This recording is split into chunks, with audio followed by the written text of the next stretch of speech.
Herkese selamlar. Uzun bir aradan sonra tekrar birlikteyiz.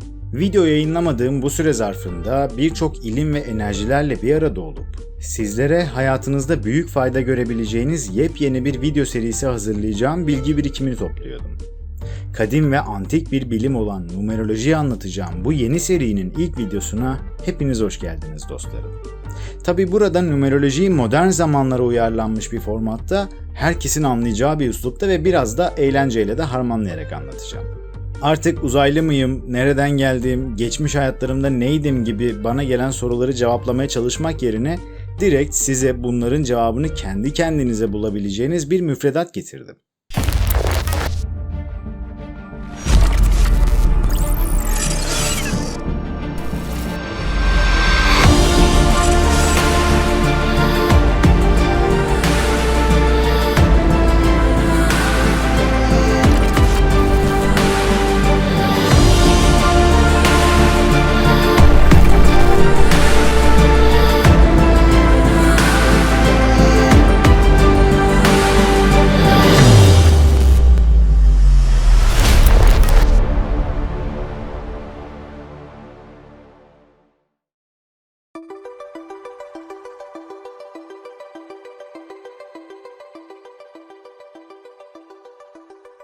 Evet, eğitim kısmına geçmeden önce numeroloji nedir sorusuyla başlayalım.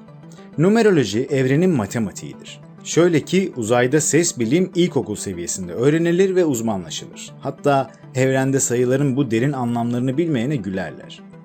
Numeroloji hem içinde yaşadığımız bu hayatın hem de gelmiş geçmiş tüm hayatlarımızın oluşturduğu kompozisyonun bütününe kuş bakışı bakabildiğimiz, tekamülümüzün her bir desenini hesaplayarak görebildiğimiz, öncesini sonrasını okuyabildiğimiz, dolayısıyla geçmiş yaşamlarımızı ve gelecekteki kaderimizi öğrenebildiğimiz bir farkındalık yoludur. Baktığımız şey rakamlarken bizim hikayeleri gördüğümüz, eksik yönlerimizi, güçlü yönlerimizi fark edip şifalanabildiğimiz, yeterince derinine inersek varoluşun idrakına dahi varabildiğimiz bir ilim ve bilimdir numeroloji. Yani kısacası sayılar bize evrensel yasaları işaret eder ve ilahi nizam matriksinin kodlarını algılamamızı sağlar. Evrenin ve tabii ki aynı zamanda hayatlarımızın da işleyiş şekli hakkında birçok sırra vakıf olan eski çağların büyük üstadları, adeta modern zamanlardaki bir hacker gibi binlerce yıl önce bu sırların kodlarını çözmüş ve belirli formüllere indirgemişler. Şimdi sıkıcı olmadan bu kısımla ilgili çok kısa bir tarih bilgisi vereceğim, videoyu kapatayım demeyin. Numeroloji biliminin felsefi temelleri Pisagor ve Nostizme dayanır. Bu iki ekol antik Yunan ve Hristiyan tasavvufu şeklinde algılanabilir. Gnostikler, Pisagor'un ve antik gizem kültürlerinin bilgeliklerini Anadolu'da ve Avrupa'da yer altına indirip toplumdan kopararak Orta Çağ'a taşırken, Pisagorcularsa Neoplatoncu bilgeliği İskenderiye üzerinden Endülüs'e taşımışlardır. Günümüzde ise bu bilgiler Doğu ekolü yani harflerden numeroloji yorumu ve Batı ekolü yani doğum tarihindeki rakamlardan numeroloji yorumu olarak iki farklı akımla bize ulaşmıştır. Fakat iki tarafın da hesaba dahil etmediği ve kendisinden ayrı gördüğü diğer uç, kendisinin tamamlayıcısı olduğu için ve iki tarafta hakikat madalyonunun sadece tek tarafına baktığı için bu bilim günümüze kadar şu anki derinliğine ulaşamamıştı. Günümüzde ise Anadolu'ya doğmuş ve bu alanda görevli olan bazı ustalar, birbirlerine zıt gibi görünen ve asla bir arada olamayacak sanılan bilim ve din, teknik ve sanat, metot ve sezgi gibi birçok kavramın Anadolu'da sentezleneceğini savunarak bir yola giriştiler. Bu çalışmaların sonucunda doğudan harflerin ve batıdan sayıların birleşmesi gerektiği keşfedildi. Tüm rakamların ve harflerin çakralarla bir bağlantısı olduğu da fark edildikten sonra numerolojide yeni bir dönem başlamış oldu. Ki bu da içine girdiğimiz kova çağı yani uzay çağının yeni lisanı olarak yorumlanabilir. Bunun sonucunda da dünyada daha önce hiç kullanılmamış olan, kişinin isminden gelen harflerin ve doğum tarihinden hesaplanan tüm rakamların birleştiği omurga sütunu, diğer bir adıyla çakra sütunu ortaya çıktı. Geçmiş yaşamlardan getirdiğimiz birikimleri ve mezuniyetlerimizi anlatan harfler ve bu hayatta başarmak üzere kendimize yazdığımız görev ve deneyimleri anlatan rakamlar adeta bir arada dans etti. Ve dünyayı nasıl evrensel medeniyetler seviyesine çıkarabiliriz sorusunun cevabını bizlere verdi. Yeni bir lisan, yeni bir bakış açısı getirir. Ve bu bakış açısı uzaydan geliyorsa, bilincimizi de oraya yükseltir. Çok geçmeden tüm dünyanın numeroloji dilini öğrenmesi ümidiyle diyerek devam edelim. Evet, isimden gelen harfler geçmiş hayatlardaki birikimimizi anlatıyor ve bu hayattaki kaderimizi çiziyor dedik. Ki burası kafa karıştıran bir nokta olduğu için biraz daha açıklayalım. Çünkü bu noktada ismimizi biz seçmiyoruz ki diye bir iç ses mutlaka yükseliyor. Şimdi biz ruh varlığıyken kaba hatlarıyla yaşam planımızı rehberlerimizin danışmanlığında hazırlarız. Ve bunun akabinde bu kontrata ve role onay verip tekamül etmek üzere dünyaya enkarne oluruz. Yani bedenleniriz. Önceki hayatlarda eksik kalan yönlerimizi geliştirmeyi gözeterek rehberlerin işbirliğiyle oluşturulan bu planın illaki birebir yaşanması söz konusu değil tabii ki. Elbette bu arada bütün bu yol haritasını unutup kendimizi aramaya başladığımız andan itibaren bunlar neden benim başıma geliyor diye şikayete de başlarız. Özetlemek gerekirse ruh varlığı doğmadan önce doğacağı yeri, zamanı, ailesini ve yaşayacaklarını kendi inisiyatifi ve rızası ile seçer. Seminer ve eğitimlerimizde en çok itiraz edilen noktayı da zaten burası oluşturuyor. İnsanların zihninde hemen şöyle bir itiraz yükseliyor. Eğer kaderimiz alnımıza yazılmışsa özgür iradeye ne oldu? Adım adım anlatmaya çalışayım. Kader kavramı, geleneksel olarak belirlenmiş bir sabit görüşü anlattığı ve birebir sözlük anlamıyla anlaşıldığı için bu itiraz ilk bakışta haklı görünüyor. Ancak şöyle düşünelim. Diyelim ki ruh varlığı tarafından bütünü görebilen bir bakış açısıyla bir senaryo hazırlanıyor. Ve bu senaryo kader dediğimiz bu olgunun içinde bizim seçimlerimizi belirleyici olarak kabul eden ve daha bize göre şekillenen bir senaryoymuş meğersem. Tabi burada öte alem boyutunda bilincimizin daha geniş ve açık olduğunu da hesaba katarsak, yaptığımız bu planın en azından karakterimizi oluşturduğu sonucuna varabiliriz sanırım. Karakterimizin de kaderimizi yönlendirdiğini kabul edersek şu sonuca rahatça ulaşabiliyoruz. Bu bakış açısına göre hem doğmadan önce rehberler tarafından önümüze sunulan menüden özgür iradeyle seçim yapma imkanı kaybolmuyor, hem de hayatta başımıza gelen olaylara verdiğimiz tepkiler sonucunda kısmetimizin ve çilemizin artıp azalacağını yani miktarını bizzat biz o anda yaşarken belirliyoruz. Yani önceki hayatlarda yediğimiz hurmalar deyip burayı geçiyorum. Evet, bu bakış açısından harfler önceki hayatlardan liyakat gösterilip hak kazanılmış özelliklerin, doğum tarihi ise bu yaşam kontratında başarılması arzulanan özelliklerin bir tablosu olarak okunabilir. Dolayısıyla harfler hali hazırda zaten geçmişte yaşanmış olan tarihsel tezahür alanını, doğum tarihi ise gelecekte yaşanması hedeflenen potansiyel tezahür alanını gösterir. İşte numerolojinin yenilenmiş halinin dünya literatürüne kattığı büyük yenilik tam da budur. Şimdi sabırsızlıkla beklediğiniz o kısma geldik. Bir kişinin numerolojik tasarımına nasıl bakılır hep birlikte görelim. Her insan yansıttığı melodinin notalar ahengi ise, bu notalarda rengarenk çakralardan oluşuyorsa, o halde biz de çakralarımızı tanıyarak ve rakamlarla ilişkilerini öğrenerek başlayalım. Beni dinlerken bu videodan gerçek bir eğitim niteliğinde faydalanmak istiyorsanız, ben anlatırken açıklamalara koyduğum linkleri açıp yan sekmede kullanarak bu yazılı dokümanlardan da destek alabilirsiniz. Evet, bir analiz 4 adımda bakılır. Her bir adımda kullanacağımız hesaplama yöntemini ise dünyanın dört bir köşesinden farklı insanlar keşfetmiş ve bizlere sunmuştur. Buradan her birine de teşekkürlerimizi iletmiş olalım. Analizine baktığımız kişiyi bir arabaya benzetecek olursak, bu 4 adımdan ilki arabanın markasını bulmak olacak. Ki analizdeki adı da ana kulvardır. Ana kulvar kişinin dünyayı nasıl gördüğünü ve kendini dünyaya nasıl gösterdiğini anlatan bölümdür. Kişinin bilinç durumunu temsil eder, yani farkında olduğu kısımlarını.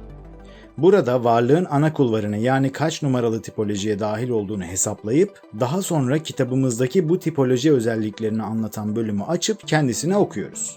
Florence Campbell her bir sayının temsil ettiği karakteri kitapta çok güzel bir şekilde açıklamış zaten. Ayrıca ana kulvarı hesaplamak da çok kolay. Şu an ekrana getirdiğim harflerin sayı değerlerini gösteren tabloya bakarak kimlikteki isim ve soyisimdeki sesli harflerin sayı değerlerini toplayıp tek rakama inene kadar sadeleştiriyoruz. Burada dikkat etmeniz gereken ilk nokta, her ismin sesli harflerini önce kendi içinde toplayıp tek rakama sadeleştirdikten sonra elde ettiğimiz rakamlarla bu işlemi tekrar ediyoruz. Yani Mustafa Kemal Atatürk adındaki varlığın markasına yani ana kulvarına bakarken Mustafa UA'dan 5, sadeleşmeye gerek yok çünkü zaten tek rakam. Kemal EA'dan 6, yine sadeleşmeye gerek yok. Atatürk AAÜ'den 5 yapar. Normal şartlarda 5 artı 6 artı 5 işleminin sonucunun sadeleşmiş hali yani tek rakama indirgenmiş hali bize ana kulvarı verecek. Fakat dikkat etmeniz gereken ikinci nokta ise her bir isimden elde ettiğimiz bu rakamları en son toplarken herhangi bir toplamayla özel kulvarlar olan 11, 22 veya 33 sonucunu bulursak kenara alıyoruz, başka bir hesaplamaya dahil etmiyor ve sadeleştirmiyoruz. Kafalar karışmasın çünkü bu kısım sadece özel kulvarlar için geçerli, yani nadir çıkar. Sonuç olarak 5 artı 6'dan 11 özel kulvarı elde ettik. Geriye kalan rakam veya rakamların toplamı da özel bir kulvar etmiyorsa sadeleştirip 11 artı x olarak yanına yazacağız. Burada kalan tek rakam diğer 5 oldu. Yani Mustafa Kemal Atatürk'ün ana kulvarı da 11 artı 5 oldu. Böyle bir durumdaysa kişiye hem 11 tipolojisini hem de 5 tipolojisini okuyoruz. Buradaki 11'in anlamı bu kişinin bir galaktik transfer uzaylı indigo ruh varlığı olduğudur. Buradaki 5'in anlamı ise kitaptan baktığımızda uzunca okuyabiliriz fakat kısaca söylemek gerekirse değişim, özgürlük, yenilikçilik, yeni olanaklar geliştirmek, çok yönlülük ve güçlü iletişim gibi kavramlardır. Evet, ana kulvarın yani arabanın markasının nasıl hesaplandığını görmüş olduk. Bu arada bir ruh varlığının kişiliğinin %80'ini buradan çıkan rakamların bize anlattığı nitelikler oluşturur. Kişi indigo yani 11 veya daha yüksek bir ruh varlığı değilse ana kulvar her zaman 1 ile 9 arasında bir rakam çıkar ve kişiye bu rakamın tipolojisini kitaptan okuruz. İkinci adıma gelecek olursak yapacağımız işlem markasını bulduğumuz arabanın bu defa modelini bulmak olacak. Bu işlem bize varlığın önceki hayatlardan mezuniyetleriyle getirdiği bilinçaltını yani değişmeyen fıtratını ve evrendeki uzmanlık alanlarını gösterecek. Ki burada yukarıda bahsettiğimiz gibi Anadolu'da keşfedilen ve numerolojiye büyük katkı sağlayan çakra sütunu metodunu göreceğiz. Bir diğer adıyla kişinin omurga sütununu dökeceğiz. Burada ilk olarak yukarıdan aşağıya 9'dan 1'e kadar çakraları yani omurgayı yazacağız. Daha sonra bu sütunun sağ tarafına yine harflerin rakamsal değerleri tablosuna bakarak her bir harf için karşılık geldiği rakamın yanına bir adet çarpı işareti koyacağız. Bu aşamada varlığın doğum anındaki çakralarının potansiyellerine yani deyim yerindeyse voltajına bakıyoruz. Harfleri birer anten olarak zihnimizde canlandırırsak evrende hangi enerji kanallarından ne kadar güçle besleniyor olduğumuz buradan anlaşılabilir. Bu da bize varlığın önceki hayatlarında hangi dersleri çalışıp başarmış olduğunu ve hangilerinden sınıfta kaldığını gösterecektir. Diğer bir deyişle hangi harflere sahip olma liyakatını kazandığını göreceğiz. Tabi harf desteği olmayan çakra karmik borç olarak yorumlanır ve kişi buralardan çok fazla zorlanarak sınanır. Mustafa Kemal Atatürk'ün çakra sütununu oluşturduğumuzda karşımıza şöyle bir tablo çıkıyor. Burada yorum için çakraların temsil ettiği alanların özeti olarak şu an ekrana gelen tabloya bakabilirsiniz. Tabii ki bu kısım kitapta daha da detaylandırılıyor. Burada çakralar hakkında az da olsa bilgisi olanlarınızın şu soruyu sorduğunu duyar gibiyim. Biz 7 çakra var sanıyorduk, 9 çakra nereden çıktı? Şöyle açıklayayım, 9 da değil. Gezegenimizde ve bulunduğumuz boyutta 12 çakraya kadar deneyimlemek mümkün. Fakat bunun açıklamasını öğrenmek için de aşağıdaki linklerden online kitap PDF'ini açıp okumanız gerekecek. Bu da size verdiğim ilk ödev olsun. Evet, değerlendirme yaparken bir birim harf varsa bunu o çakranın özelliklerinden faydalanıp beslenmeye yeterli kabul ediyoruz. Yani varlık önceki hayatlarından en az birinde bu dersi başarıyla yerine getirmiş ve bu çakrayı aktive etmiş oluyor. Eğer 2 birim harf varsa o çakradan güçlü etkiler aldığını, 3 birim varsa da belirgin ve başat etkiler aldığını söyleyebiliriz. Ancak harflerin adedi 3 birimi geçiyorsa bunu şu şekilde yorumluyoruz. Bu varlık hayat amacına varmak için bu nitelikleri ana kaldırıcı gibi kullanıyor ve buradan esas değeri yaratma eğilimindedir. Atatürk'ün bu hayata geldiği tabloda birinci çakrada tam 6 adet harf desteği olduğunu gördükten sonra bu çakranın temsil ettiği ilk nitelik olan liderlik özelliğini esas değeri yaratacağı kaldıraç olarak kullandığını rahatça görebiliriz zaten. Ayrıca 7 ve 8. çakralarından karmik borcu olduğunu da tespit ettik.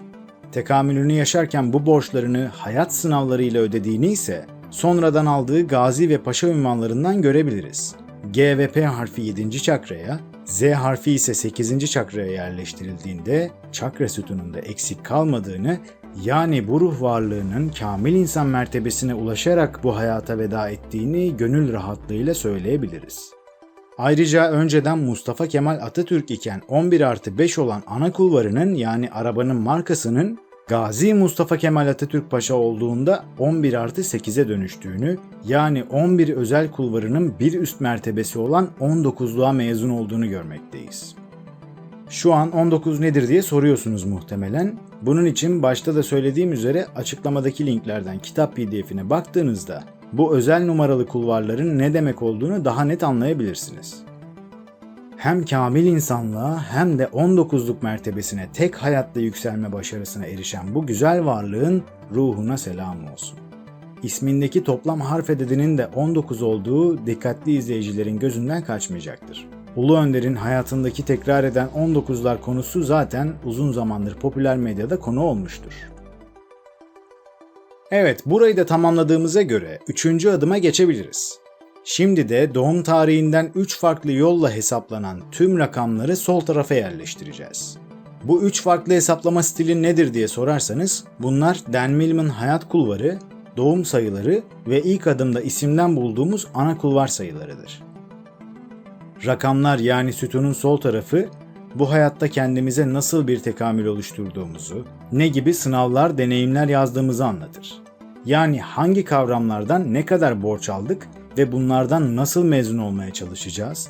Hayat amacımız nedir? Bunu gerçekleştirmek için stratejimiz nedir gibi tüm soruların cevaplarını bize gösterir. Burada Atatürk'ün gerçek doğum tarihinden emin olmadığımız için benim, yani Morpheus'un çakra sütunundan bir örnek görelim. Çocukluğumdan beri kullandığım göbek adım Ali'yi hesaplamaya dahil edemiyoruz çünkü henüz kimliğimde yazılı değil. Bu ismi sadece içerdiği harflerle çakraları besliyor olarak yorumlayabiliriz. Evet, doğumdan gelen ve hala aynı şekilde olan kimlikteki orijinal adım Mehmet Sıddık Yılmaz'ın çakra sütununu döktüğümüzde karşımıza şöyle bir tablo çıkıyor. Şu an eğitimin 3. adımında olduğumuz için sağ tarafı, yani geçmiş hayat birikimlerini yorumlamayacağız. Fakat sadece 4. çakradaki yoğun harf birikiminin anlamını vermek gerekirse, bu kadar harfi ismini alabilmek için geçmiş yaşamlardan bolca şehitlik ve dervişlik mezuniyeti olduğunu söyleyebiliriz. Evet, şimdi sol tarafa baktığımızda varlığın 8. çakra hariç tüm çakralardan bir takım hayat sınavları yaşamak ve bu çakralarda daha da uzmanlaşmak için sözler verdiğini, kontratlar yaptığını görüyoruz. 1 ve 9. çakralar bu kişinin sınavlarını ve tekamülünü en çok yoğunlaştırdığı alanlar olarak görünüyor. 1. çakradaki nitelikler öncülük, liderlik, kararlı ve irade gücü yüksek olan, özgün ve ilklerden olup yeni şeyler başlatma gibi kavramlardır. 9. çakra ise sezgiler, reform, evrensel kardeşlik, hümanizm, şifa, ilham ve bilgelik gibi kavramların alanıdır. Yani bu ruh varlığının bu hayata geliş sebeplerinden en belirgin olanı, insanları bir araya toplayıp evrensel kardeşliği anlatmak ve bu alanda bir reform yapmak için öncülük etmek olduğunu söyleyebiliriz. Sezgileri doğuştan kuvvetli olduğu ve inisiyatif alabilen bir 1. çakrası olduğu için de bu alanda öncülük etmeye müsait olduğunu görürüz. Peki bunu hangi yolla yapacağına bakacak olursak, doğum tarihi sayılarından 1 ve 3 bağlantısını görürüz. Yani kendine yazdığı bu 1. çakradan öncülük görevini 3. çakra nitelikleri olan hitabet, kelimeler, sohbet, anlatıcı olma, organizasyonlar düzenleme ve insanları bir araya getirme gibi kavramları kullanarak yapacağı sonucuna ulaşırız. Ki şu anda da tam olarak bunu yapmaktayım zaten. Evet, kısa bir özetle bu kısım için örnek bir yorumlama vermiş olduk. Yukarıdaki hareler ne diye soracak olursanız, 4. adıma geçmeden önce küçük bir parantez açarak anlatayım. Bu tasarımdaki varlık doğuştan yani ana kulvardan 11 olduğu için 10. çakrası açık olarak gelmiş dünyaya. Bu hare de 10. çakranın açıklığını temsilen kullandığımız bir sembol. 11'lere bir hare, 22'lere yan yana 2 hare ve 33'lere yan yana 3 adet hare koyarız. Hazır yeri gelmişken ilk adımda ana kulvarı bulurken anlattığımız bu özel numaraların anlamlarını da açıklayalım isterseniz. Ana kulvarı yani arabanın markası 11 olanlar, 10. çakrası açık doğan uzaylı indigolardır. 22 olanlarsa hem 10. hem 11. çakrası açık doğan üstad ruhlardır. Ana kulvarı 33 olanlarsa 10. 11. ve 12. çakrası da açık olarak gelen evliyalar ve peygamberler seviyesindeki ruhlardır. Tüm peygamberler, Mevlana, Geylani, Picasso gibi isimler 33'lere verilebilecek birkaç örnek.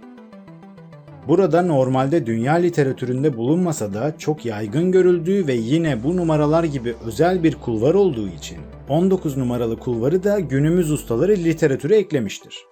19 olanlar 11 artı 8'den gelir ve hem 11'in maneviyat yönünü hem de 8'in dünyevi yönünü, bilim ve mistisizmi harmanlayıp, birleştirip sentezleyen, önceden inisiye olmuş varlıklardır. Diyerek bu adımı da tamamlamış olduk. Dördüncü yani son adımsa harflerin yıllara göre yankılanmasını hesaplayacağımız bölüm olacak. Buradaki hesapla doğumdan itibaren hangi yıllarda hangi çakranın etkisinde nasıl hayat deneyimleri ve sınavlar yaşayacağız? O yıllarda ne gibi kavramlar daha ön planda olacak? Yani kısacası hangi çakranın hakkını vermeye ve mezun olmaya çalışacağız? Ve tabii ki önemli değişim dönüşüm yılları, uyanış yılları, eğer varsa aydınlanma yılı ne zaman gibi soruların cevaplarını öğreneceğiz. Burada tekrar Atatürk örneğimize devam edebiliriz. İsimdeki her harf bulunduğu çakranın seviyesi kadar yıl boyunca etkili oluyor. Şöyle ki 1. çakra harfleri 1 yıl, 2. çakra harfleri 2 yıl boyunca ve diğerleri de bu mantığa uygun olarak sırasıyla 9. çakra harfleri 9 yıl boyunca etkili olur şeklinde ilerliyor. Dolayısıyla Atatürk'ün yıllara göre dağılımını yaparken ilk 4 yıl kalp çakrası çalışarak dünya uyumlanmasını gerçekleştirdiğini, 4-7 arasında kelimelerle bireysel ifade ve duyarlılığı yani 3. çakrayı çalıştığını görürüz. 8 yaşında ben deyip sonraki 2 yıl boyunca sen diyerek başkalarının farkına varıp aşık olduğunu görmekteyiz.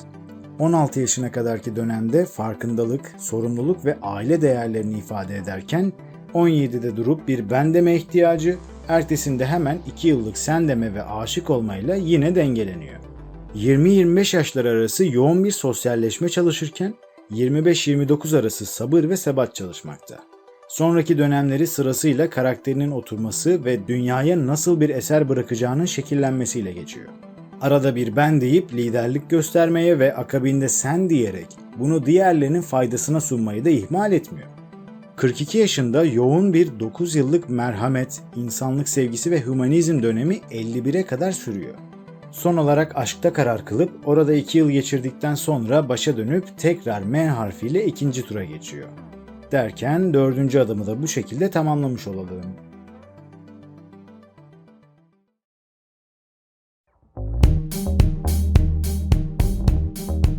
Evet, bir analizin en önemli temel başlıkları olan 4 adımı bu şekilde bitirmiş olduk. Tabii siz de ilk numeroloji eğitiminizi tamamladınız. Tebrikler. Bu videodan sonra kanalımda ünlüleri, tarihteki indigoları, mucitleri ve birçok sürpriz konuları ele alacağım seriler halinde videolar göreceksiniz. Bu nedenle derse devam etmek için her bölüm yeni bir ismi ele alacağım bu videoları izlerken yine açıklamadaki linkleri yan sekmeye açıp öğrenerek izleyebilirsiniz. Benim eğitimle işim yok. Ben bireysel seans alıp kendi numerolojik tasarımıma detaylı olarak baktırmak istiyorum derseniz de saybeni.com web sitesinden bana analiz talebinizi gönderebilirsiniz. Aşağıda açıklamada tüm linkler ve sosyal medya hesaplarım zaten var. Bir sonraki videoda görüşmek üzere dostlarım. Morpheus sundu. Farkındalıkla kalın, hoşça kalın.